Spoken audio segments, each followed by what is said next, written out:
نحمده ونصلي ونسلم على رسوله الكريم أما بعد فأعوذ بالله من الشيطان الرجيم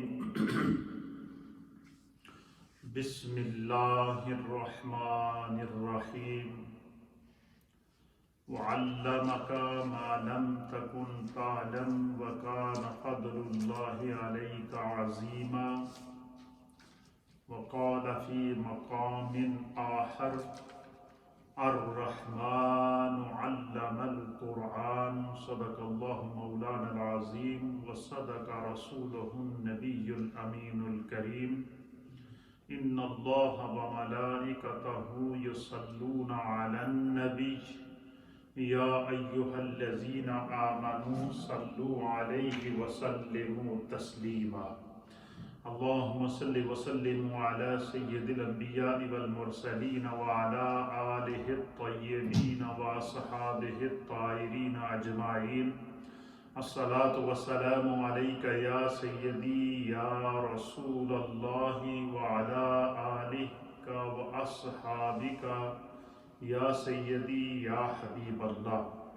الصلاة والسلام عليك يا سيدي يا رسول الله وعلى آلك وأصحابك يا سيدي يا رحمة للعالمين حمد و صلاة کے بعد حضرات محترم، ہماری یہ ہفتہ وار مجلس ذکر و دعا جو ورچوئل انداز میں سوشل میڈیا کے ذریعے اور ریڈیو کے ذریعے آپ تمام حضرات تک ہر منڈے کو ایوری منڈے ہر پیر کو جاری و ساری رہتی ہے، اور اس میں ہم نبی اکرم صلی اللہ تعالیٰ علیہ وآلہ وسلم کا پیغام احادیث کی صورت میں مختلف عنوانات اور ٹاپک پر نشر کرتے ہیں، اور جو پوری دنیا میں سنا اور دیکھا جاتا ہے، اللہ تعالیٰ ہمیں دین اور اہل علم سے محبت کی توفیق عطا فرمائے۔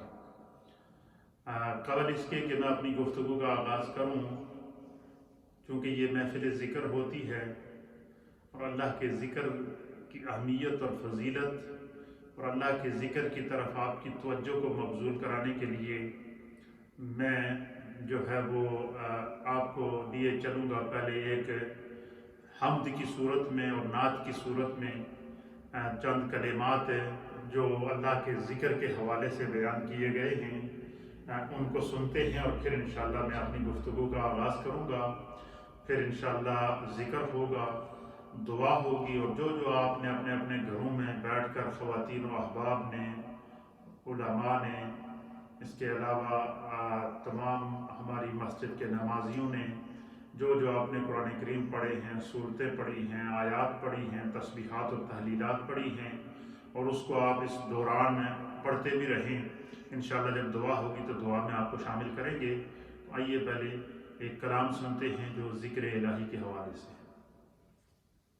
دل پہ کلمے کی ضرب لگا،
سب کا رازق ایک خدا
کیا کر اپنی موت کی فکر کیا کر ہر وقت اس کا ہر دم ذکر کیا کر اپنی موت کی فکر کیا کر آخر تیرا مقام فنا لا الہ الا اللہ لا الہ الا اللہ دل کے مرض کی ہے یہ دوا لا الہ الا اللہ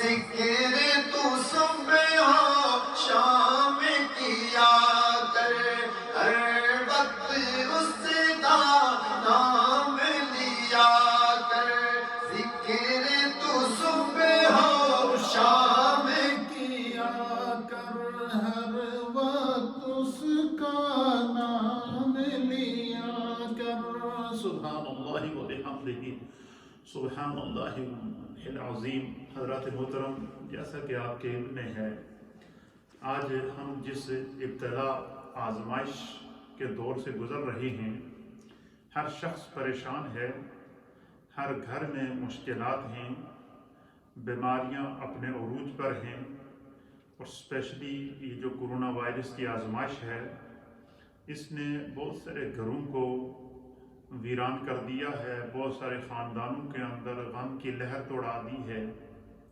مرد ہوں یا خواتین، جہاں جہاں بھی دنیا میں موجود ہیں، وہ اس وقت اس آزمائش سے گزر رہے ہیں، اور لاکھوں کی تعداد میں لوگ اس دنیا سے پردہ فرما چکے ہیں، اور لاکھوں کی تعداد میں لوگ وہ ہیں کہ جو اس وائرس کا شکار ہو کر ہاسپیٹلز کے اندر یا اپنے گھروں کے اندر آئسولیشن کے اندر ہیں۔ ایک گھبراہٹ کا ماحول ہے، پریشانی کا عالم ہے۔ تو اس لیے میں نے یہ جو جس کلام کا آپ کے لیے انتخاب کیا تھا، یہ اس لیے کیا تھا کہ اکثر ٹیلی فون کے ذریعے، میسیجز کے ذریعے خواتین اور احباب کی جانب سے یہ پوچھا جاتا ہے کہ بے سکونی ہے، پریشانی ہے، دل میں سکون نہیں ہے، مشکلات ہیں، آزمائشیں ہیں، تو اس سے بچنے کا کیا طریقہ ہے؟